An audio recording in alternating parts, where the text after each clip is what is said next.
어떤 기사나 어떤 사건이나 어떤 글을 거짓으로 쓰여지고 꾸며 하는 일이 많기 때문에 그 모든 것들이 정확하게 되기 위해서 이 사회에서 정한 규정이 있습니다. 그것이 육하원칙입니다. 육하원칙이라는 것은 기사 작성이나 글의 작성에 있어서 필수 조건입니다.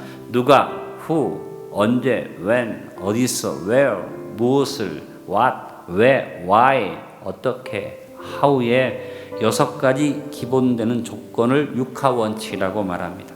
육하원칙은 사회적 기준입니다. 그러나 우리가 성도로서 우리의 삶 속에서 육하원칙을 좀 적용해 보기 원합니다. 먼저 육하원칙의 첫 번째 who, 누가 하나님으로 자리 잡히도록 합시다. 누가 주인이냐? Who is my master? 이게 가장 중요한 질문이라고 생각합니다. 여러분, 우리의 삶에서 주인공으로 앉기를 원하는 존재가 있습니다. 그게 누굽니까? 사탄입니다. 우리 삶의 배후에서 마귀 사탄이 자꾸 우리를 조종을 합니다.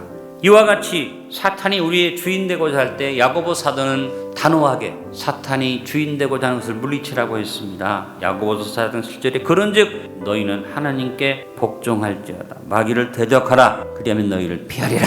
여러분, 무엇보다도 사탄이 그 자리에 앉지 못하도록 하나님께 순복하고 사탄을 대적합시다. 사람들은 스스로 자기가 인생의 주인이라고 착각합니다. 그래서 모든 것을 자기 마음대로 하려고 합니다. 그러나 인생은 얼마나 유한한 존재입니까? 얼마나 연약한 피조물입니까? 우리는 이것을 깨닫고 겸손해져야지 됩니다. 창조주 하나님이 잠시 정복과 다스림의 권세를 우리에게 주셨을 뿐입니다. 사탄은 대적하고 물리치지만 내가 주인 되고자 하는 교만은 회개해야지 됩니다. 누가라고 물어볼 때 여러분이 삶의 중심이 되지 말고 하나님이 중심이 되기 위해서는 우리는 회개의 삶을 살아야만 합니다. 죄라는 말은 하마르티아라는 말입니다. 목표를 상실했다. 관역을 벗어났다. 바로 하나님을 잃어버린 것이 죄입니다. 그럼 회개는 뭡니까? 메타노이아입니다. 방향전환입니다. 하나님을 향해서 돌아서는 것입니다. 그래서 진정한 회개는 하나님께 돌아설 뿐 아니라 하나님께 가까이 가는 것이 회개입니다. 모든 것의 가장 중요한 핵심되는 질문 who, 누가라고 말할 때 그 자리에 우리의 왕 되신 하나님이 좌정하시도록 합시다. 육하원칙의 두 번째는 언제, when을 때를 따라 돕는 은혜로 적용하며 삽시다.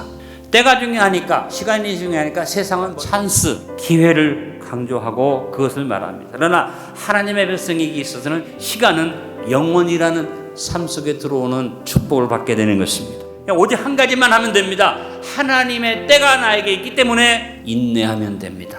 야고보 1장 4절에서 야고보는 말합니다. 인내를 온전히 이루라. 이는 너희를 온전하고 후배에 조금도 부족함이 없게 하려 함이라. 예수님께서 주신 말씀을 우리는 기억해야만 합니다. 하나님의 백성한테는 항상 우리의 때가 준비되어 있다는 말씀을 하셨습니다. 요한복음 7장 6절 예수께서 이르시되 내 때는 아직 이르지 아니하였거니와 너희 때는 늘 준비되어 있느니라. 히브리서 4장 16절에서 말했습니다. 그러므로 우리는 긍휼하심을 받고 때를 따라 돕는 은혜를 얻기 위하여 은혜의 보좌 앞에 담대히 나갈 것이라고 말씀했습니다. 저하고 여러분은 영원이라는 의미 속에서 때를 따라 돕는 은혜를 누리며 살고 있습니다. 언제라고 시간에 매이지 말고 우리의 때가 항상 준비되어져 있음을 믿고 하나님의 때를 따라 도우시는 은혜를 얻기 위하여 우리의 때를 은혜의 보좌 앞에 나아가는 서로 채우는 깨어있는 성도들이 됩시다.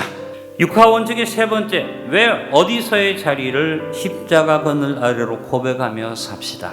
하나님께서도 장소를 소중하게 하셨습니다. 그래서 범죄한 아담에게 하나님 오셔서 아담, where are you now? 너 지금 어디 있느냐?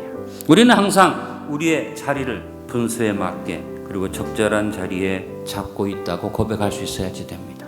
우리 그리스도인은 오늘 우리가 예배 찬송 드린 것처럼 우리 그리스도인의 삶의 자리는 항상 십자가 그늘 아래에 자리 잡고 살아야만 합니다. 어떤 상황이나 어떤 사건이나 어떤 시간이나 어떤 경우에도 우리는 항상 나는 십자가 그늘 아래 예수님 안에 있습니다. 그래서 바울이 그리스도 안에 있다는 것이 매우 중요하다. 그래서 바울은 서신에서 168번이나 그리스도 안에 예수 안에 예수 그리스도 안에를 강조해서 내가 예수님 안에 있다는 것을 강조했다는 것입니다. 육하원칙의 네 번째, 무엇을 와대 질문 앞에 말씀대로 행함을 내세우며 삽시다.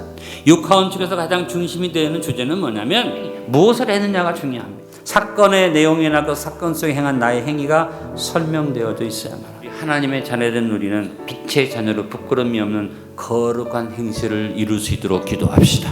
베드로전서 1장 15절 16절에 오직 너희를 부르신 거룩한 이처럼 너희도 모든 행실에 거룩한 자가 되라. 기록되었으니 내가 거룩하니 너희도 거룩을지어다 하셨느니라. 거룩하게 행한다는 게 뭡니까? 말씀대로 사는 것입니다. 말씀대로 사는 사람이 어떤 사람이냐? 복 있는 사람이다. 요한계시록 1장 3절에 예언의 말씀을 읽는 자와 듣는 자와 그 가운데 기록한 것을 지키는 자는 복이 있나니 때가 가까움이라. 육화원칙의 5번째, 어떻게 하우라는 질문 앞에 오직 기도로 살고 있음을 보여주며 삽시다. 하나님이 가장 중요하게 보시는 우리의 삶의 방법이 뭡니까? 바로 기도입니다. 기도는 내 소원을 말하는 게 아니라 하나님께 여쭙는 겁니다. 기도는 내가 원하는 것을 말하나 하나님이 주시는 것을 받는 것이니까 하나님이 나에게 말씀하시는 것을 듣는 것이 기도입니다. 우리가 범사에 쉬지 말고 기도로 살아가는데 예수님은 어떻게 살아야 할까라는 우리의 삶의 방법에 대해서 분명히 말씀하셨습니다. 요한복음 14장 13절로 14절에, 요한복음 15장 16절에, 요한복음 16장 24절에서 말씀하셨습니다. 내 이름으로 기도해라. 지금까지는 너에게 내 이름으로 아무것도 구하지 아니하였으나 구하라 그러면 받으리니 너희 기쁨이 충만하리라. 육하원칙의 5번째 항목, 어떻게 하우라는 질문 앞에 예수 그리스도 이름으로 기도하는 다니엘과 같은 기도의 모습을 세상에 보여주며 삽시다. 마지막 육하원칙의 6번째 why, 왜라는 질문 앞에 하나님께만 영광이라는 이유를 답으로 달고 삽시다.